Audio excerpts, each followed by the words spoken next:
Vous nous avez envoyé vos meilleures unpopular opinions sur X. On va les décortiquer avec mes fidèles compères Samy et Waïb. Il y en aura pour tout le monde. Franchement, on va se régaler. Alors, on a un barème bien précis, c'est-à-dire que les disaster opinions seront classés dans les hôpitaux Sainte-Anne, voilà, directement à l'hôpital psychiatrique. Les mid, bah, c'est audible. Tout en haut pour les gros cerveaux. L'opinion masterclass. N'hésitez pas à vous abonner aux médias de Massilia Zone sur Insta, sur TikTok, sur YouTube et sur Twitter avant que la vidéo ne commence. On va pouvoir y aller. C'est parti. Avis numéro 1, Bamba Dieng est le meilleur neuf de l'ère Longoria. Comment tu peux dire ça alors qu'il y a eu Aubameyang l'année Non, dernière? Non, mais c'est c'est vrai Sainte-Anne, que ça va se faire hospitaliser ouais. directement, ça. Non, attends, avant de le mettre dans Sainte-Anne, attends. Effectivement, c'est pas le meilleur neuf. Aubameyang, sur son passage, il met plus de buts, c'est ce qu'on demande à faire à un neuf. Mais par contre, je vois ce qu'il veut dire. Je comprends le message. Je vois ce qu'il y a derrière son sourire. Je vois ce qu'il y a derrière son Toi aussi, sourire.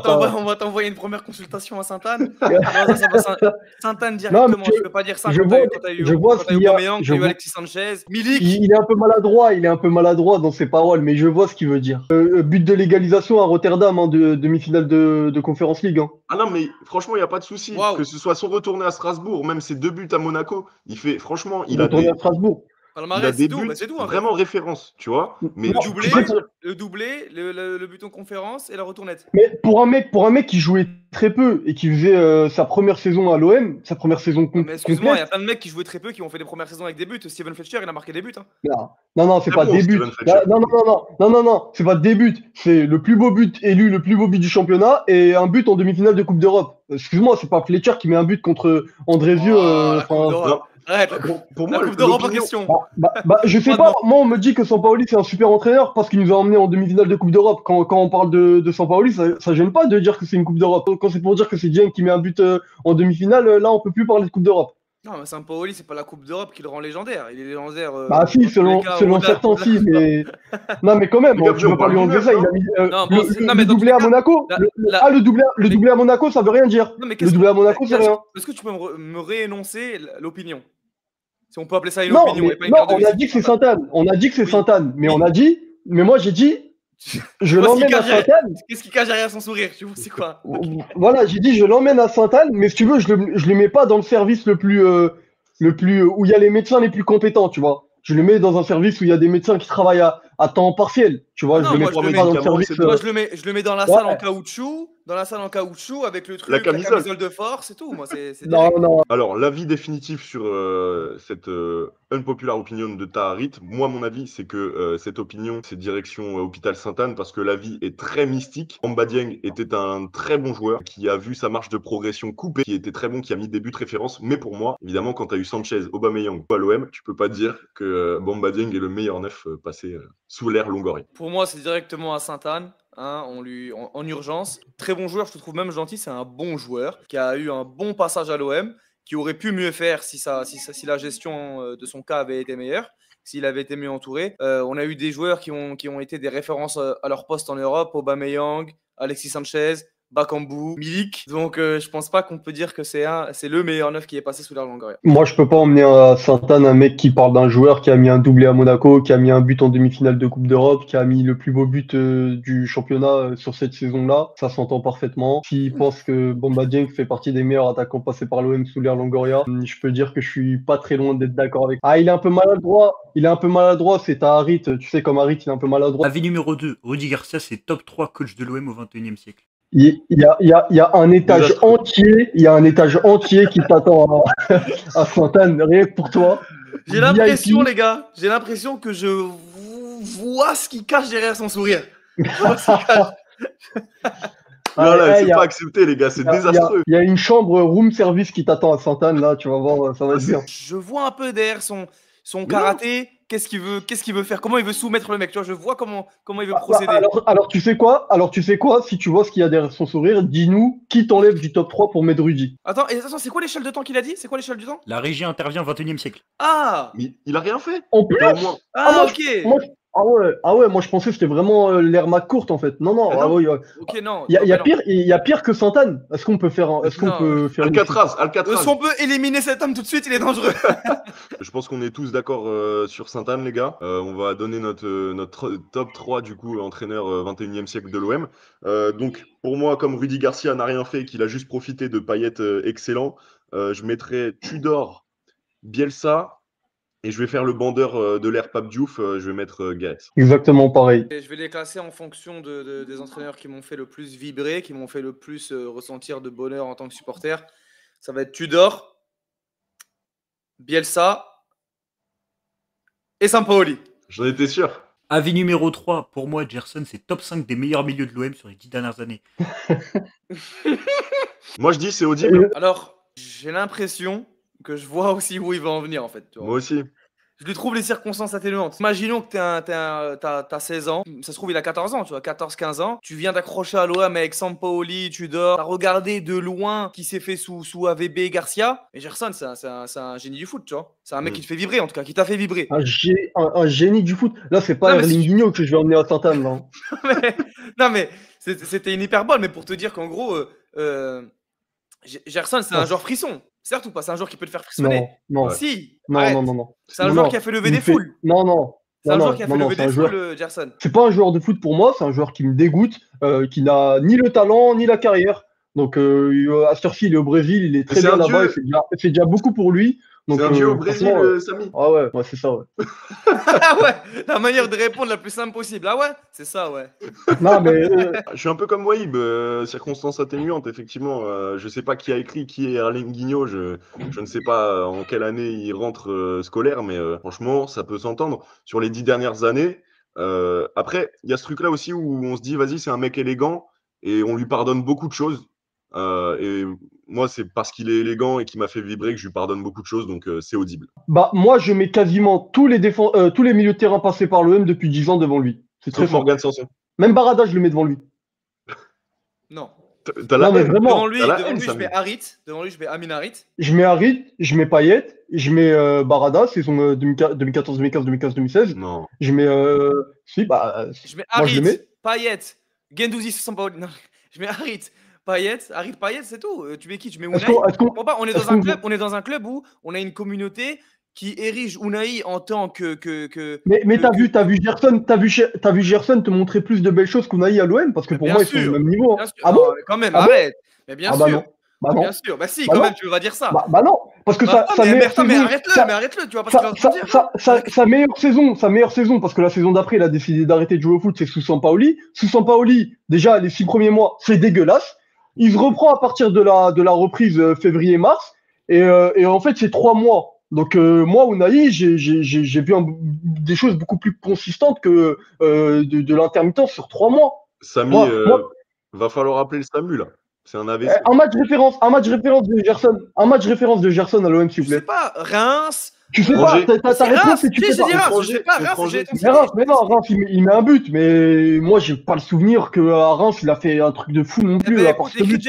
écris. En fait, Gerson, c'est simple. Ça fait partie des bons joueurs de foot. Les bons joueurs de foot, t'écris leur prénom sur YouTube et t'en prends plein la vue. Unai, Ah, Unai aussi, merde. Bah, Unai, t'as le but, t'as le but contre Rennes également pour Unai, saison dernière. Moi, ça s'entend. C'est audible. Ça s'entend. Non, Ça Samy s'entend. est aveuglé par la C'est haine. C'est dans un français clair.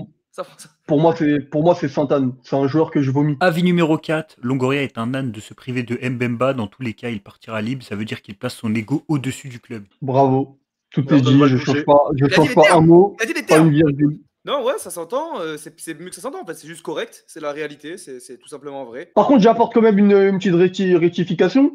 C'est pas Longoria, c'est Longoria et Benatia et De Zerbi. Parce que en fait, la saison dernière, il y a un entraîneur à qui on a fait le même coup. On lui a dit, Pape Gay, il est en réserve, tu peux pas t'en servir. Lui, il leur a dit, non, moi, vous m'avez donné un objectif et j'ai besoin de toutes les ressources du club pour atteindre cet objectif-là. De Zerbi n'a pas eu le courage d'aller voir Longoria et Benatia pour leur dire, moi, m'avez donné un objectif, j'ai un secteur défensif qui est très compliqué, j'ai besoin de ce joueur-là. Il a pas eu ce courage-là. Donc moi, j'introduis De Zerbi dans la liste là avec Longoria. Il n'a pas eu le courage, c'est tout. Après le courage, Si Mbemba il est pas obligé d'être courageux. si Mbemba avait été exemplaire, peut-être que De Zerbi se serait. Mais exemplaire de quoi? Ils l'ont fait péter un câble et après une fois que le mec il a pété un câble, ils ont dit il est pas exemplaire. Bah on sait très bien qu'il est pas exemplaire. Il y a beaucoup de joueurs. Non, il y a beaucoup de joueurs quels que soient les clubs, qui sont allés faire un tour en réserve. Est-ce que tous ces joueurs se sont mis à insulter ou à s'embrouiller avec le mec?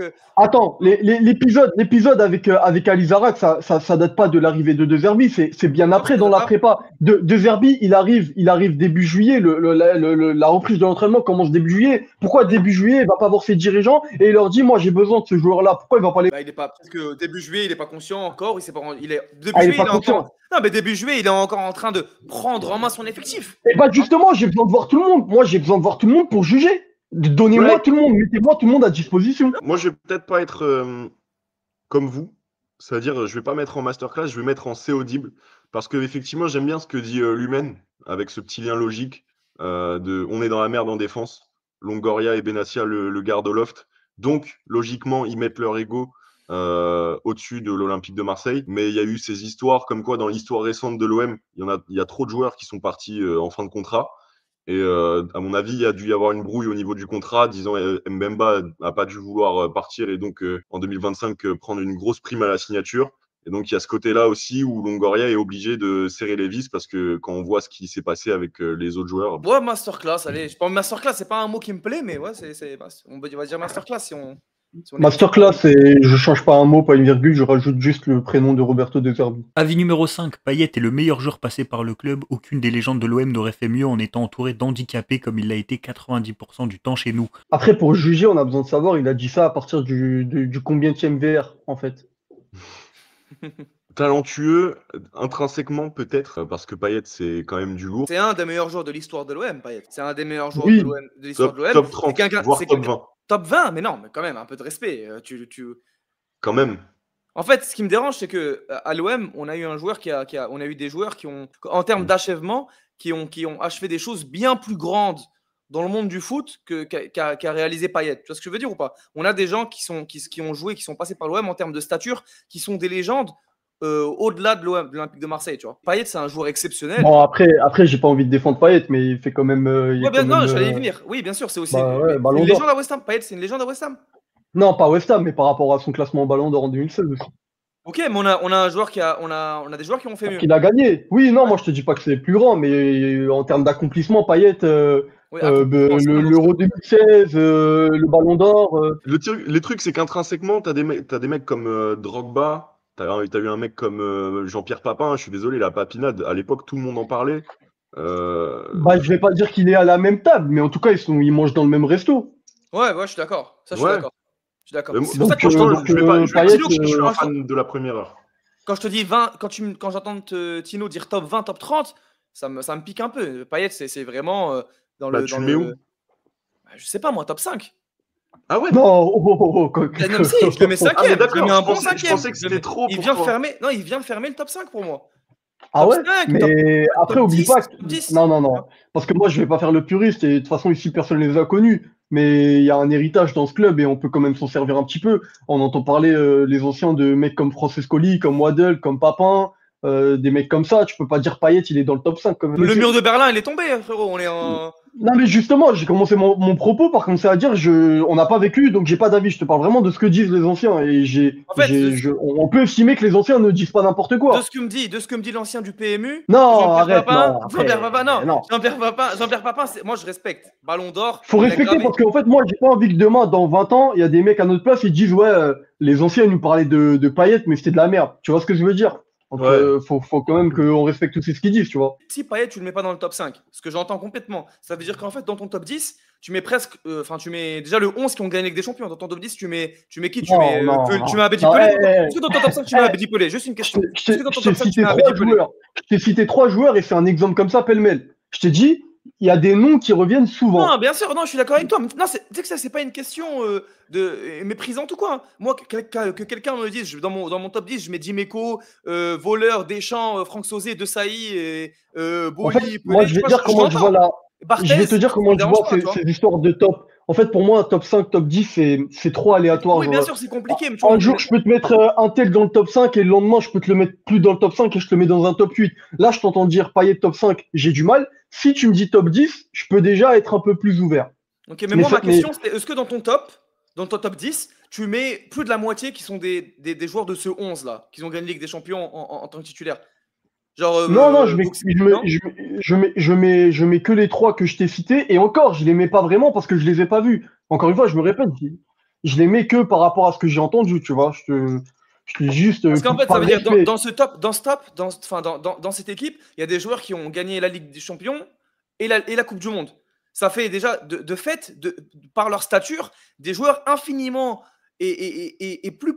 infiniment plus ancrés dans la légende du foot, dans le grand mot foot, que Payet ne le sera jamais. Tu vois ce que je veux dire ou pas? Mais là, on parle de talent, il parle de talent intrinsèque. Bon, moi, je suis pas d'accord dans l'absolu, mais je vois un peu ce qu'il veut dire, donc je dis ça s'entend. T'en penses quoi, Tino?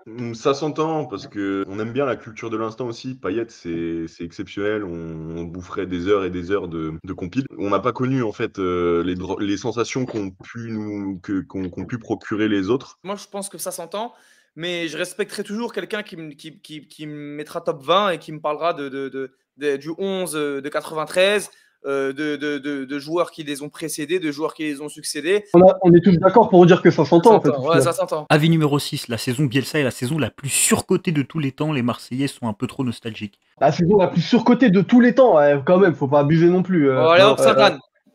Ah oui, Saint-Anne, bah ouais. oui. Surcoté, frère. Qu'est-ce surcoté? Pendant 10 matchs, on était sur un nuage. Surcoté de quoi Surcoté de quoi, En fait, toi? j'ai jamais vu ça, moi. Moi, j'ai jamais vu un joueur transformer autant, un coach, un entraîneur transformer autant ses joueurs, les transcender, les choquer. Oui. 20 ans après, c'était Dani Alves. Faut arrêter là, il y a un syndrome chez certains de vouloir comment dire, s'attaquer à des sortes de patrimoine. Non, mais tu vois, c'est ce des genre trucs intouchables, de dire moi je vais y toucher. Voilà, Arrête, moi je suis méprisant envers. Ouais, En fait, dès qu'il va avoir exactement. quelque chose qui est souvent et qui est unanimement ou presque aimé, respecté, Voilà. il va Et bah, il peut y toucher. Voilà, exactement. C'est pas contre courant. Arrêtez. C'est pas contre toi ni ta personne, mais là, on est obligé de dire. Mais t'exagères un peu. Non, mais t'exagères beaucoup. C'est Saint-Anne, oui, ça va à Saint-Anne, ça va se faire consulter. Ça prend des cachetons, allez hop. Avis numéro 7, Milik est le numéro 9 le plus sous-coté de l'histoire du club. S'il était reconnu à sa juste valeur, je jure qu'il aurait été une légende de l'OM. J'entends ça, c'est des mots qui me parlent. C'est une langue que je connais, je comprends cette langue. En fait, j'ai un bruit lointain, mais j'arrive à le capter, mais très loin, tu vois. Ouais, mais j'arrive. Ok.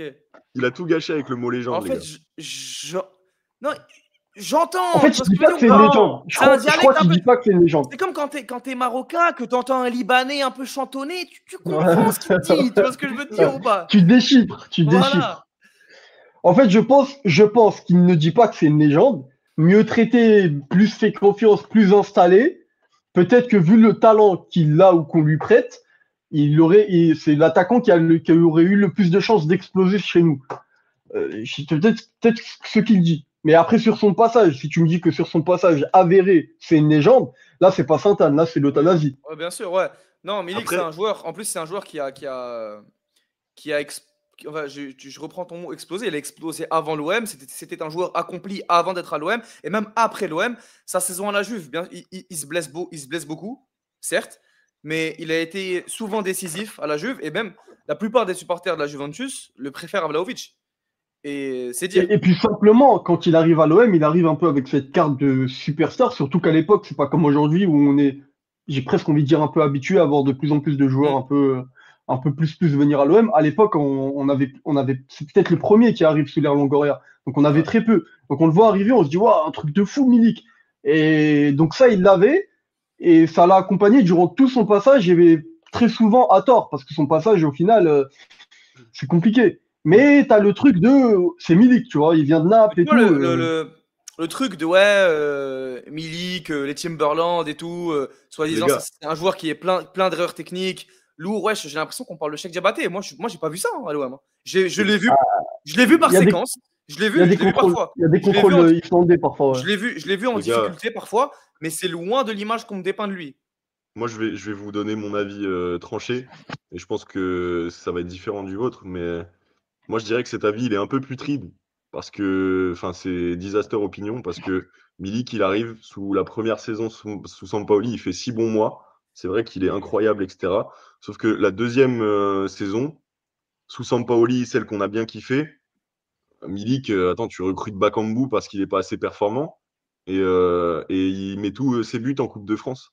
C'est le meilleur buteur du club, toute compétition confondue, mais il en met 10 en Coupe de France. Ouais, c'est ce qu'on a dit. On a dit que son passage, il est compliqué. Mais après, sous-côté, je peux pas dire sous-côté. Sampaoli n'en voulait pas vraiment. C'est ce qu'on a compris après au final. Mais dans ce cas-là, pourquoi les dirigeants font venir Milik alors qu'ils savent qu'ils vont très probablement changer d'entraîneur, faire sauter AVB, et peut-être qu'ils ont déjà le nom de Sampaoli dans leur papier. Pourquoi tu prends Milik dans ce cas-là? Parce que Milik, Sous-côté, moi je dis pas. il arrive 2 mois avant Sampaoli, hein, et tu fais venir même pas un mois, tu fais venir Mm. Sampaoli un mois après. Moi, je pense que c'est audible. C'est quelque chose que j'entends, c'est audible. Ouais, audible loin, moi, je dirais. C'est audible, ça s'entend. Avis numéro 8, la grosse blessure d'Harit et la tête de Kolasinac contre Tottenham. Sans ces deux événements-là, peut-être que Tudor serait encore l'entraîneur de l'OM aujourd'hui. Ça s'entend parfaitement. Je vais pas dire masterclass, parce que je pense qu'il y a d'autres raisons que c'est multifactoriel, mais ça s'entend parfaitement parce que je pense que ces deux événements-là ont conditionné la fin de la saison, c'est-à-dire que Kolasinac, il met sa tête, tu vas en huitième de finale de la Ligue des Champions. Si tu vas en huitième de finale de la Ligue des Champions, ton mercato du mois de janvier, il passe de peut-être dégueulasse à déjà plus correct. Correct. Et donc, si tu as un mercato correct, peut-être que tu finis pas troisième, mais peut-être que tu finis 2 places plus haut. Peut-être que tu gagnes aussi la Coupe de France. Et peut-être que ça pousse un entraîneur à vouloir rester. Là, l'entraîneur, il voit comment la saison se finit, tous ses joueurs le lâchent. Une saison qui avait déjà très mal commencé avec un public d'intellectuels qui le siffle avant le premier match.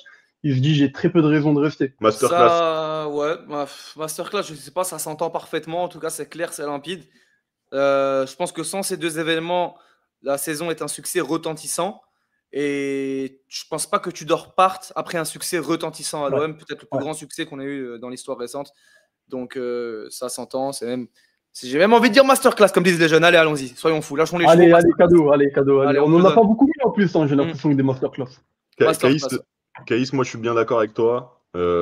Franchement, gros cerveau. Après, dans une mesure, le football, on peut jamais le prévoir. Donc si ça se trouve, il y a d'autres trucs qui arrivent après. Mais c'est vrai que dans la réécriture, si ça se réécrit parfaitement comme la saison s'est écrite, effectivement que si tu as Harit et en plus tu joues la Coupe d'Europe au printemps, bah voilà, Pour moi, la c'est Tudor surtout, est c'est surtout surtout la légendaire. tête.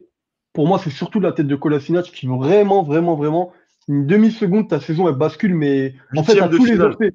Pas que au Tu te rends terme de compte huitième de Et finale. tu finis premier Ouais. du groupe, non? Tu te rends compte ou Ouais, pas? C'est une premier, dinguerie. ouais. C'est une dinguerie. Avis numéro 9, Unai est le plus gros talent gâché passé par l'OM depuis 4 ans. Bah non, je sais pas, non, sur quoi tu te bases? Comment tu sais que c'est un talent gâché? Unai, c'est un joueur qui a, je pense, a su performer à la Coupe du Monde. Et les bons joueurs, ce sont ceux qui font des bons matchs. Unai ne fait pas de bons matchs, tout simplement. Unai s'est fait coacher par plusieurs coachs, pas d'épître. Il n'a jamais été mis dans les plans. Il a été essayé à plusieurs positions. C'est un mauvais joueur de foot, tout simplement. Je pense que c'est un mauvais joueur de foot. Je pense pas que ce soit. J'aime pas la narrative du talent gâché. Oui, c'est un joueur qui est pas mis dans les bonnes conditions, mais qu'est-ce qu'il est bon et tout. Non, ça en fait, c'est des choses qui sont mises pour alimenter le récit. Mais c'est faux en fait. Quand tu allumes ta télé, Ouais, et puis, c'est faux. Tu regardes les matchs de foot, c'est faux. Unai, c'est un joueur qui a eu plusieurs chances. J'ai le souvenir d'un très bon match de Unai à l'Olympique de Marseille. C'est quand il joue 6 devant contre Lyon, en point de basse, et qu'on gagne 3-0. Je pense que c'est son meilleur match. moi, je suis à 2 doigts de rejoindre Wahib.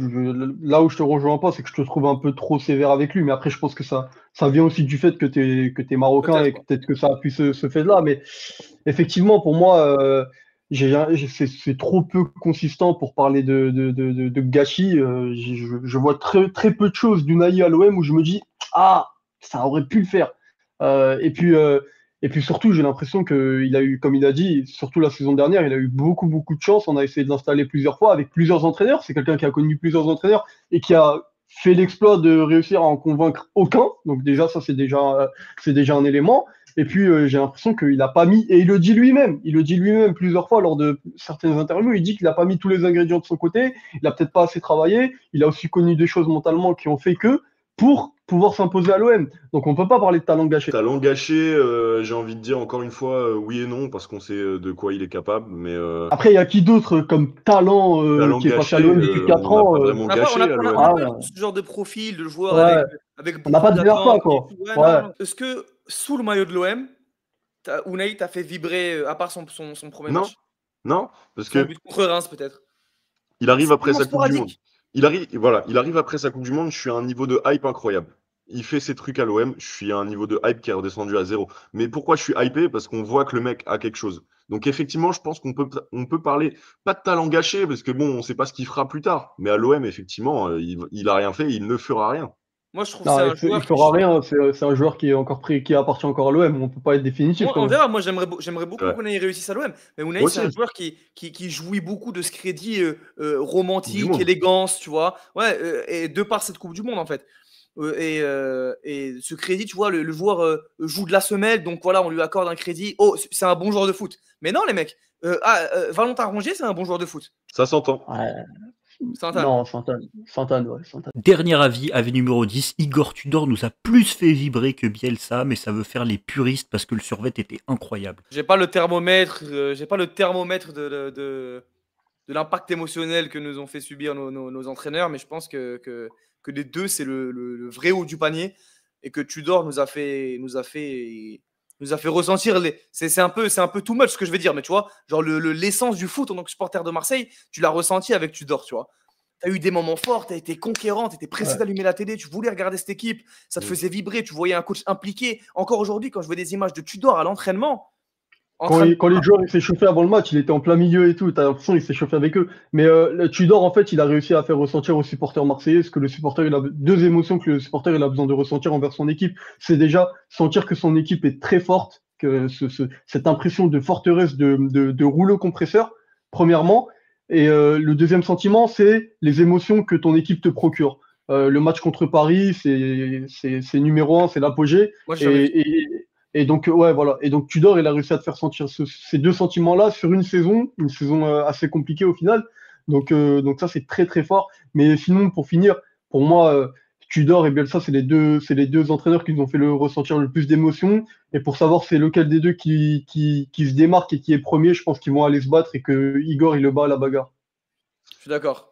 Moi, je suis complètement d'accord. Je paierais pour voir un match Bielsa, le vieillard Bielsa contre le chien enragé Tudor dans la cage. Ça s'entend. Ça s'entend, c'est audible, c'est compréhensible. Putain de masterclass.